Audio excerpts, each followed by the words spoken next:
இந்த இருட்டான காட்டுக்குள்ள எனக்கு சாப்பிட ஒரு சின்ன சாப்பாடு கூட கிடைக்கவே இல்லையே. நான் ரொம்ப சோர்வா இருக்கேன். யாரையாவது ஏமாத்தி காசு சம்பாதிக்கணும்.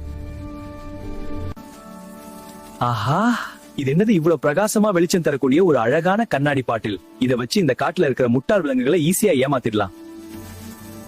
அந்த தந்திரமான நரி உடனே அந்த கண்ணாடி பாட்டில எடுத்து தன்னோட வால்ல ரொம்ப இறுக்கமா கட்டிட்டு காட்டு விலங்குகள் இருக்கிற ஊருக்குள்ள ரொம்ப கம்பீரமா நடந்து போச்சு. ஐயோ, இங்க பாருங்க, இந்த நரியோட வால்ல இருந்து எவ்வளவு பெரிய பிரகாசமான வெளிச்சம் வருது. இவர் கண்டிப்பா ஒரு பெரிய சக்தி வாய்ந்த மந்திரவாதியா தான் இருக்கணும். நண்பர்களே, எனக்குள்ள ரொம்ப பெரிய மந்திர சக்தி இருக்கு.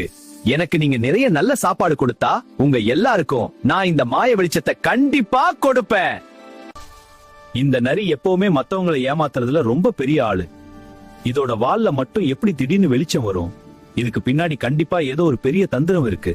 உண்மை என்னன்னு கண்டுபிடிக்க அந்த புத்திசாலி ஆந்த மரத்துல இருந்து ரொம்ப வேகமா பறந்து வந்து அந்த நரியோட வால்ல இருந்த கண்ணாடி பாட்டில பலமா தட்டி விட்டுடுச்சு. ஏய், இங்க பாருங்க, இவ எந்த பெரிய மந்திரவாதியும் கிடையாது.